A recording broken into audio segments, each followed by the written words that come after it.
Baik pemirsa, kembali lagi bersama kami di Cakrawala dan yang pastinya masih bersama dengan Dokter Prayudi spesialis paru dari Rumah Sakit Husada Utama Surabaya dan masih membahas terkait mengenai jangan sepelekan batuk yang berkepanjangan. Sebelum jeda pariwara, saya sudah menanyakan kepada dokter bagaimana dok kalau kita lihat case terhadap batuk berkepanjangan terhadap anak dan juga terhadap orang dewasa. Mungkin pasti berbeda untuk case ya atau mungkin problemnya ini akan sedikit berbeda gitu. Mungkin di sini dokter bisa menjelaskan dok. Kalau untuk anak seperti apa, kalau untuk yang dewasa seperti apa? Memang ada beberapa penyakit yang berbeda antara anak dan dewasa. Tapi intinya sama. Jadi batuk itu hanya gejala. Gejala tadi, Betul. seperti yang tadi disampaikan. Jadi kalau ada ya. gejala batuk, kita harus cari tahu akar permasalahannya itu apa. Jadi sama anak dan dewasa. Apakah karena TBC, apakah karena asma, apakah karena alergi, apakah ada masalah pada THT-nya, misalnya sinus, gitu. Oke, jadi harus diajukan dulu pertanyaan-pertanyaan atau kalau misalnya dalam bahasa medisnya tadi disebut di sini anamnesis. Anamnesis. Anamnesis ya, jadi harus diajukan dulu pertanyaan biar kita dapat mengerti, oh ini dapat di gejala seperti ini gitu ya dok ya. Baik, dan layanan interaktif kembali kami buka pemirsa di 7380885. Bagi Anda yang juga ingin berkonsultasi bersama dengan Dokter Prayudi spesialis paru di sini.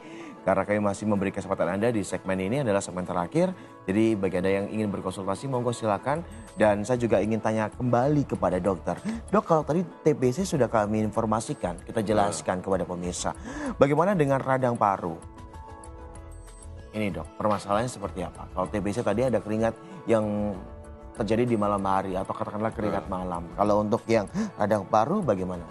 Ya, radang paru-paru intinya adalah kumannya itu masuk ke dalam tubuh. Terus kumannya karena kumannya itu kuat, tidak bisa dibunuh sama tentara kita, berkembang biak. Akhirnya paru-parunya, kumannya itu berkembang biak di paru-parunya itu. Nah, akhirnya gejala yang muncul adalah biasanya pertama, satu, badannya panas. Oke, batuk panas. Jadi ini mungkin pemirsa juga harus aware juga. Kalau misalnya banyak orang yang mengatakan batuk panas, oh itu mah flu karena cuaca Betul. lagi nggak stabil gitu. Tapi ada case lagi ya, selain panas, Ada batuk, panas. kemudian tadi batuknya juga dahaknya biasanya warna kuning atau hijau ya. Iya. Itu ya, batuk dengan dahak, panas, dan juga biasanya sesak napas. Oke, sesak nafas. Oke, batuk, panas, dan juga sesak nafas. Tiga gejala ini bisa dikategorikan adalah gejala untuk penyakit radang paru-paru. Betul. Oke, kalau kita boleh sedikit geser ke yang asma dok. Yang asma. Oke. Asma intinya itu kan saluran, jadi di paru-paru itu dari hidung ada saluran napas. Dari saluran napas itu nanti bercabang-cabang kemudian ke jaringan paru-parunya. Yes.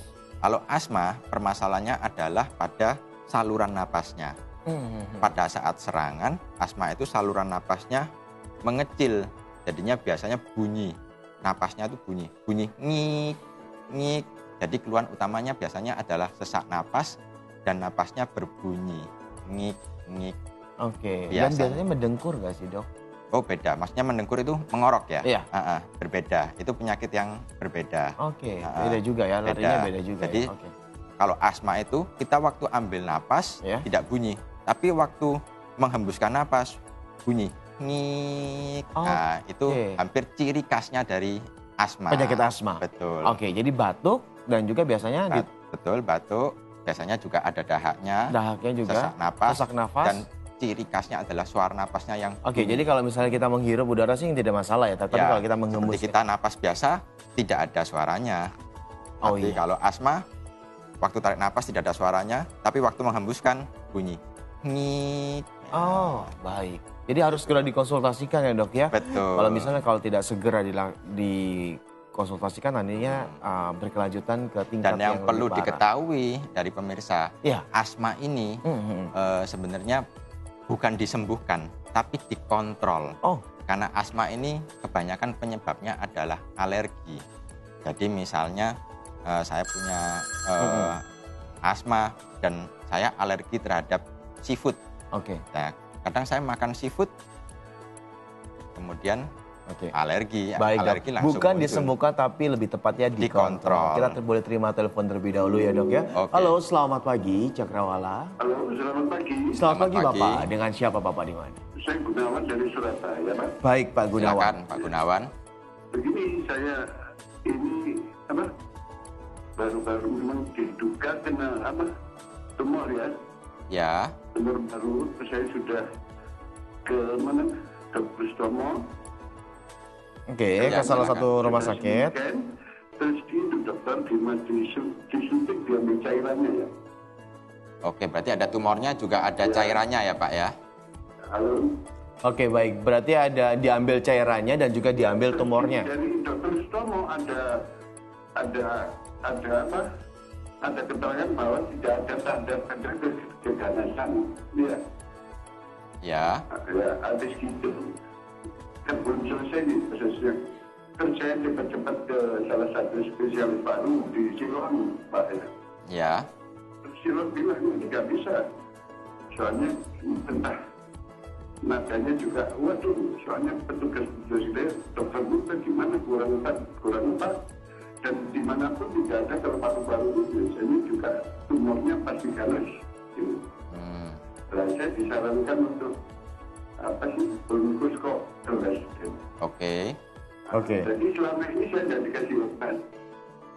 Oke, jadi Jangan juga saya dikasih obat, cuma saya minta dokter sebelum itu. Iya, cuma baik. kasih ya untuk sesak napas. Begitu habis juga kumat sesaknya juga. oke. Terus bagaimana dok? Jadi Oke. kelanjutannya ini saya diharuskan untuk berkopi kalau nggak salah ya. Iya, iya. Pak, kalau saya boleh tahu itu curiganya tumor paru dari apa ya Pak ya? Dari hasil pemeriksaan terus ada foto dadanya. Oh, ada CT scan ya? Ya. Oke. Oke Pak. Dan Baik. saya ingin tanya aja dokter, kalau ronsen itu 3-5 kali ada pengaruh nggak? Baik. Bapak mohon maaf, bisa diulang sekali lagi, Bapak?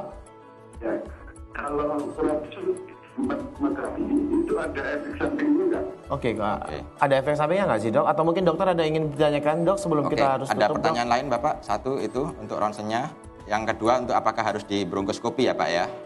Ya. Oke, ha-ha. Dok? Oke, baik. Pak Gunawan, boleh ditutup teleponnya, nanti akan dijawab ya oleh Dokter Prayudi, spesialis paru di sini. Terima kasih Pak Gunawan sudah bergabung bersama kami.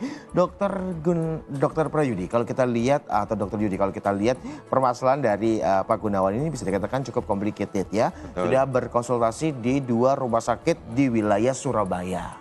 Kebetulan tadi tema yang sebelumnya kita juga belum membahas tumor ya. Tumor ya, masih kita karena ada penelpon kita boleh bahas bolehlah di kita sini ya. sekalian bahas tumor. Iya, baik. Oke. Heeh. Jadi penyebab lainnya dari batuk adalah salah satunya tumor paru. Nah, tumor Nah, paru. Tumor paru seringnya itu penderita atau pasien datang ke dokter itu terlambat. Jadi sudah stadiumnya sudah tinggi. Lanjut, sudah, katakanlah betul, seperti itu, stadium lanjut, baru stadium 3, datang. stadium 4. Nah, Nah, karena ya memang paru-paru itu untuk kapasitasnya untuk mengkompensasi besar. Jadi kalau memang ada masalah sedikit, kita cenderung untuk menyepelekan. Nah, karena itu tadi cocok sekali temanya ini. Jangan sepelekan batuk yang berkepanjangan. Nah, tumor ini pun gejalanya juga biasanya satu, dadanya biasanya nyeri.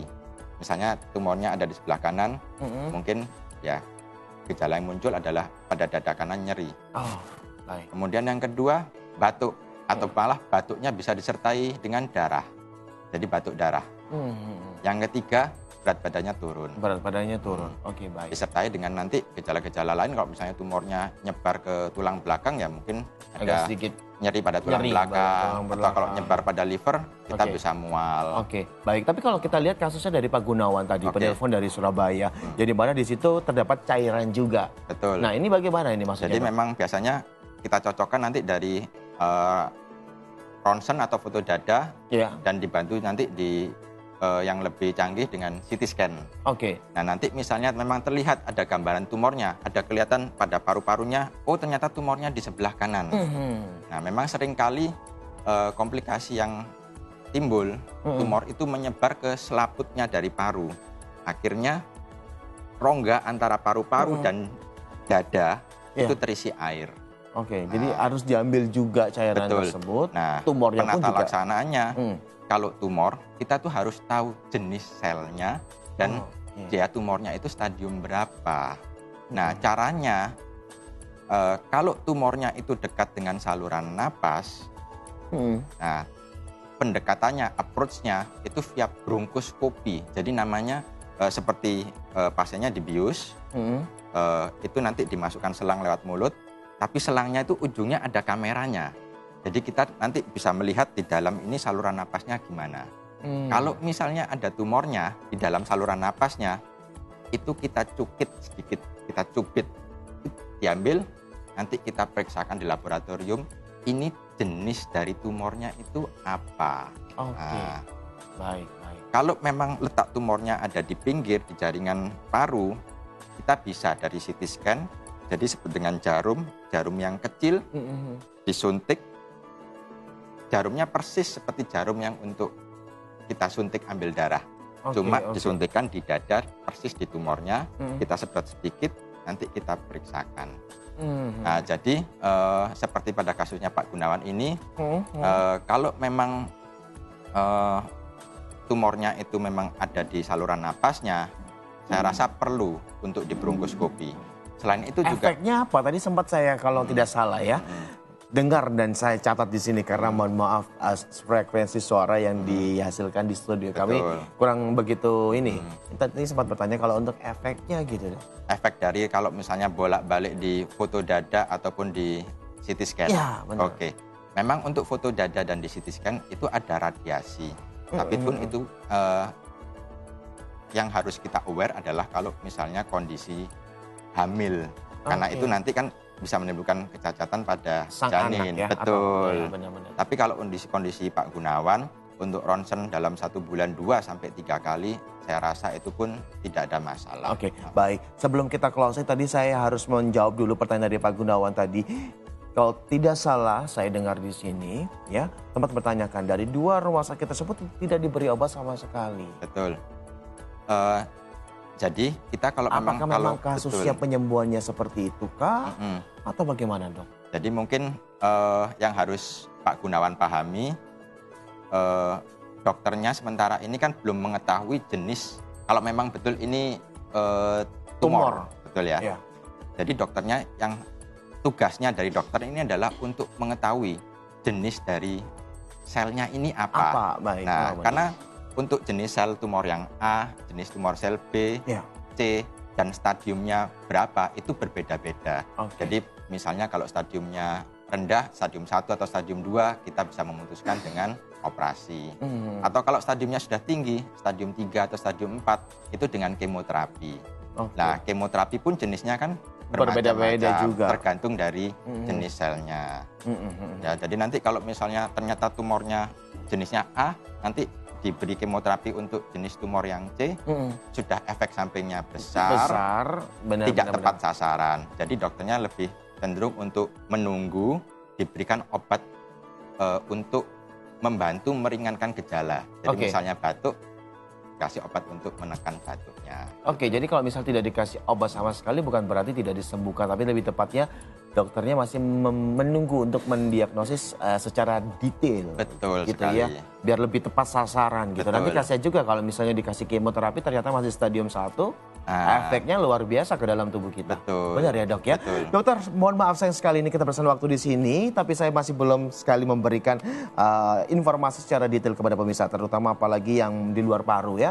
Mungkin nanti di lain kesempatan kita bisa bertemu lagi untuk berbincang-bincang terkait mengenai permasalahan ini. Tapi terakhir saya ingin minta kepada Dr. Prayudi untuk memberikan kesimpulan atau mungkin tips kepada pemirsa di rumah terkait mengenai tema kita pada hari ini. Ya, jadi kalau kita ada gejala batuk, intinya kita harus aware, kita harus deteksi sedini mungkin, apalagi kalau sudah dikasih obat batuk, istilahnya mungkin kita beli dari obat warung atau apa, ternyata tidak sembuh.